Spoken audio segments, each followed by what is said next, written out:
What's up, everyone? John Manson back again for a Senior Red as we look ahead to Tuesday night. Liberty, New Mexico State, Williams Stadium, midweek on the mountain.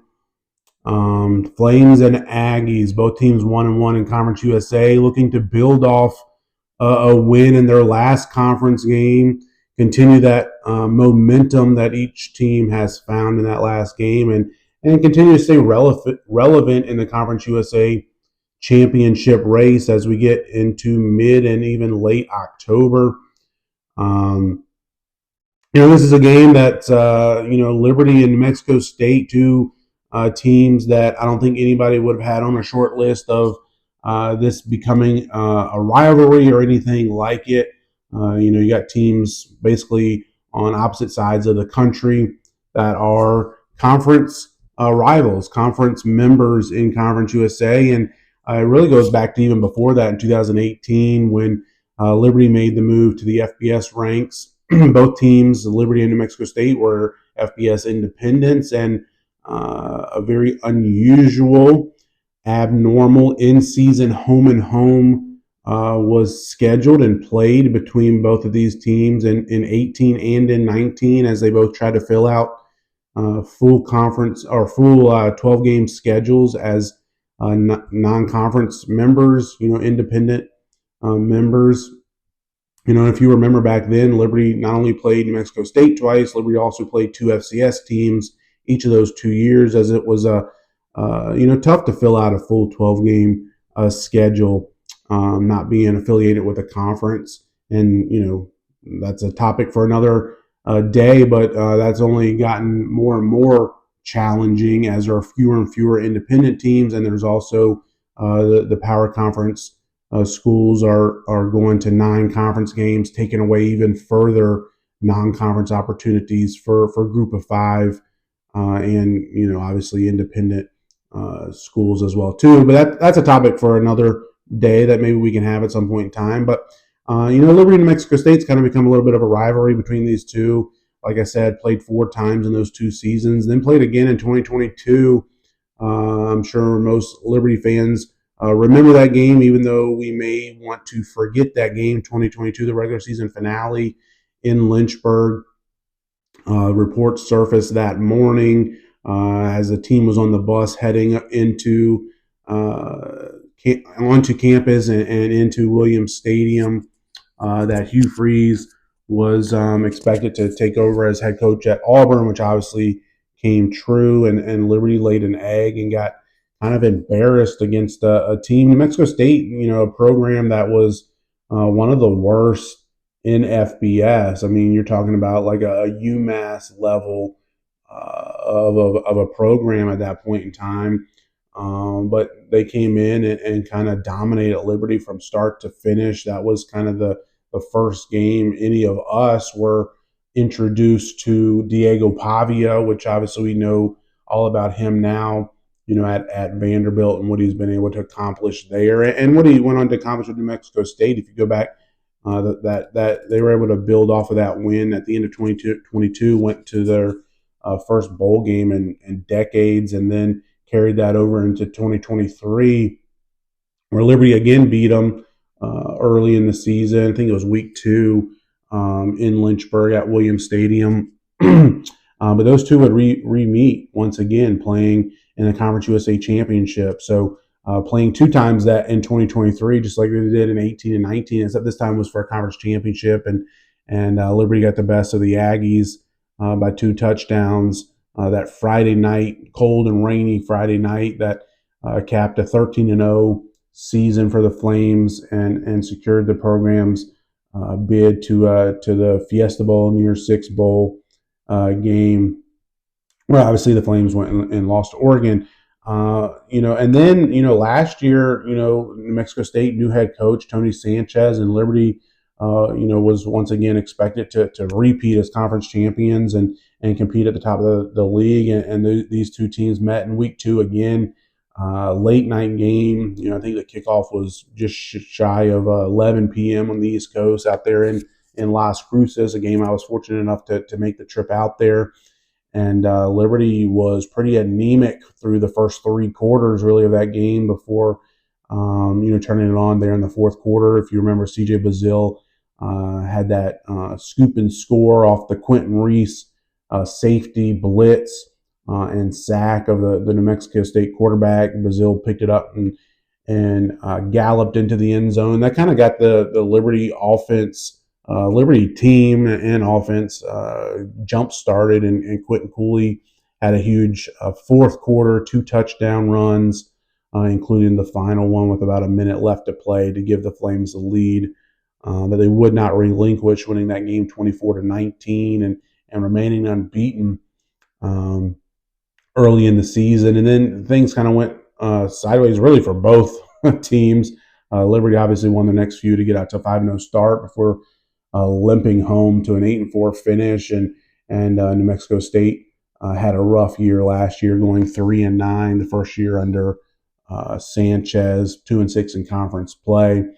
But that's all in the past. Like we're focusing on this year's team and with the transfer portal, this year's team, this year's matchups we're focusing on. But the transfer portal in the day and age we live in, these teams change so much year to year that trying to look back to previous seasons or certainly multiple seasons ago is futile, and no need to get into that. But New Mexico State, they're 3-2 currently. They're 1-1 in conference, like I mentioned, coming off a conference win. They beat Sam Houston, I think it was 37-10, back on a Thursday night, going back a week and a half ago at home. That obviously a big win for them. I mean, we saw what Sam Houston State did, taking Jack State to the brink this past week before Jack State hit a 50-yard field goal as time expired to win that game. Obviously, Sam Houston's 0-6, but it's a good win for New Mexico State to stop a 2-game losing skid and to get back into the win column and get above 500 as they currently are at 3-2. And if you listen to their coaches and players speak this week or this past week, they got a lot of confidence, a lot of momentum that they're riding and looking to keep moving forward as they're fighting for bowl eligibility.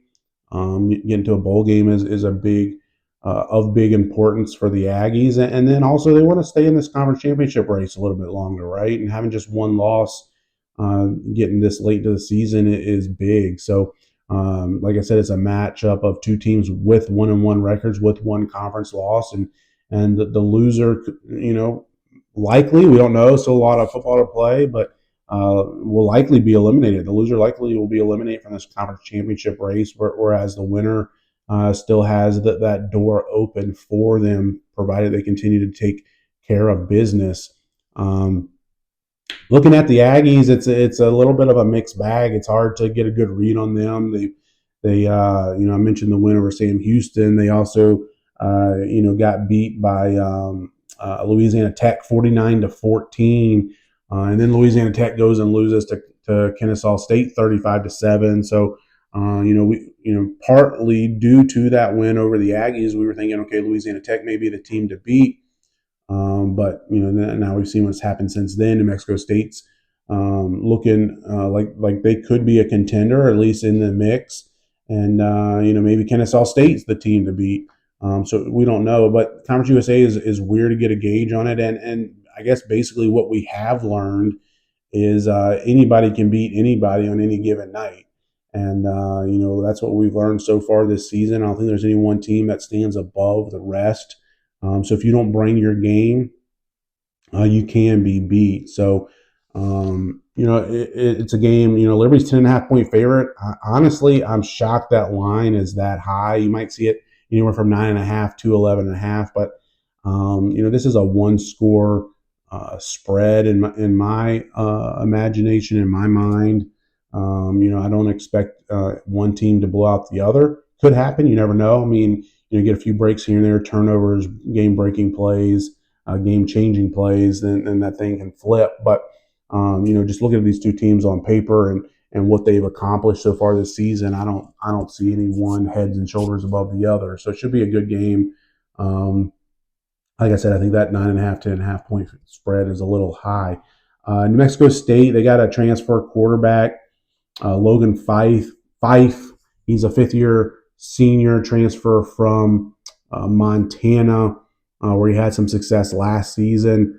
And he's sparked some life into this passing offense for the Aggies. I mean, it was an offense that really couldn't throw the ball much last year, and he's completing about 57% of his passes, has thrown for over 1,200 yards and 6 touchdowns through the team's first 5 games. And they got a new offensive coordinator there, David Yost.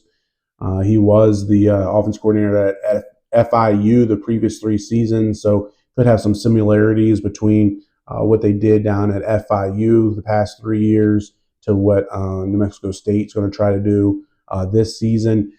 So they do have some ability to pass the ball, to make some plays, take some shots vertically. Fife is kind of spreading around a little bit. Got 3 main targets. Donovan Fopple, he's got 23 catches for 312 yards. Gavin Harris, 16 for 234.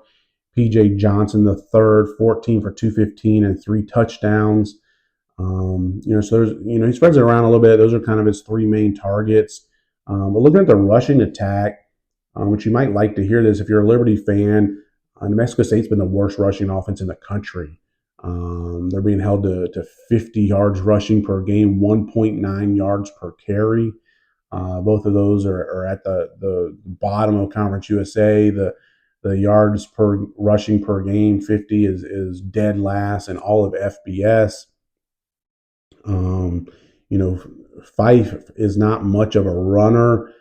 He does have 45 carries, but due to sacks and losses in the rushing yard, in rushing yards, negative plays, he's only got 2 yards rushing on the season, 1 touchdown. So he's not much of a dual threat. I mean, I don't think you can rule out him trying to scramble if the opportunity presents itself. Their offense is really a lot of dink and dunks, quick passes, quick outs, getting the ball out of his hands and into his playmakers' hands quickly before there's any rush.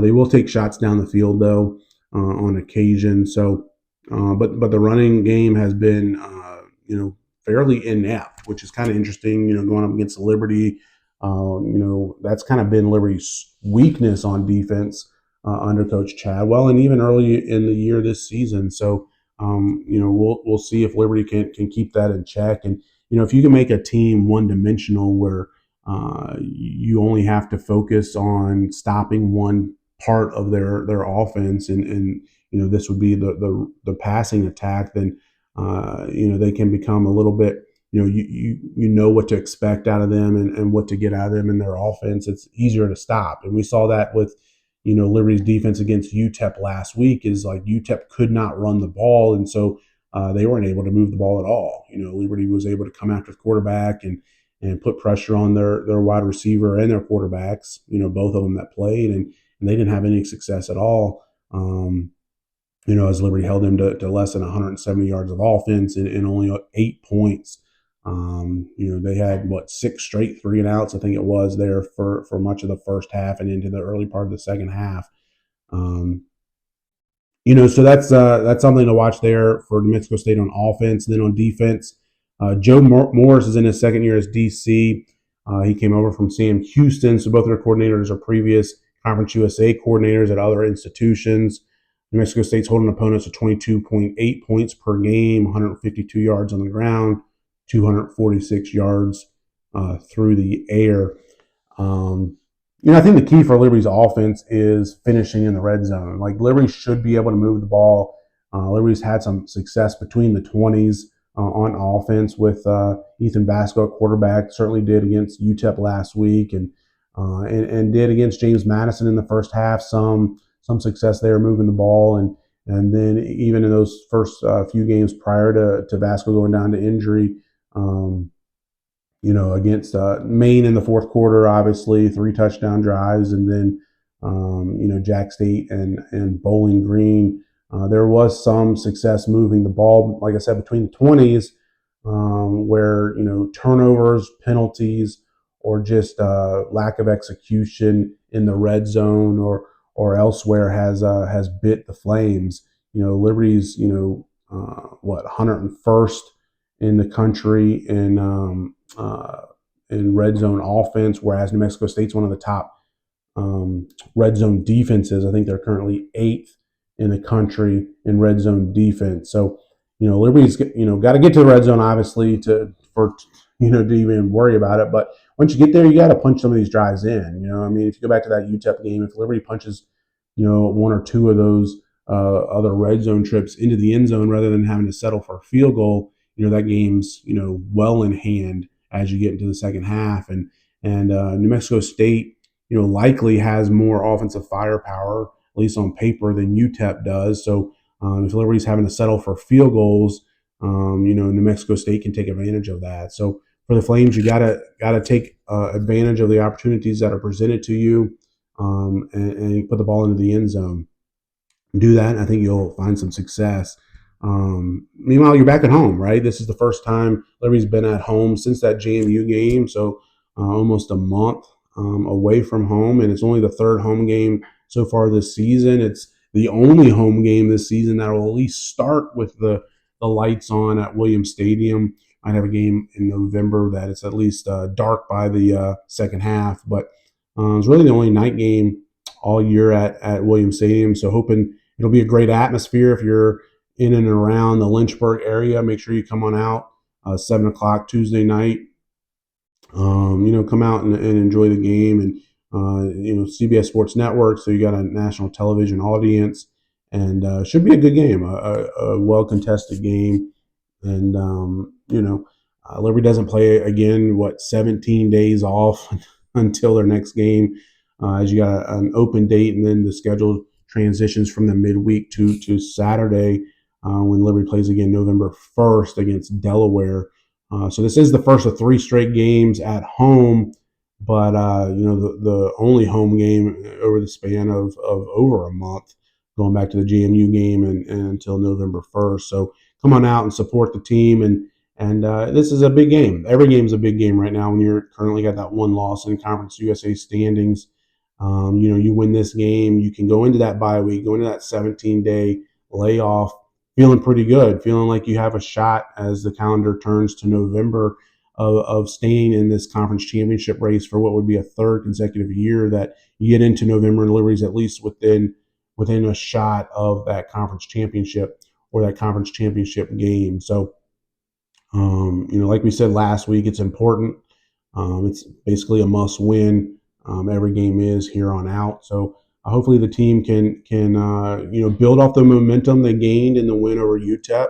Obviously, some room for improvement needed here and there, but keep this thing moving.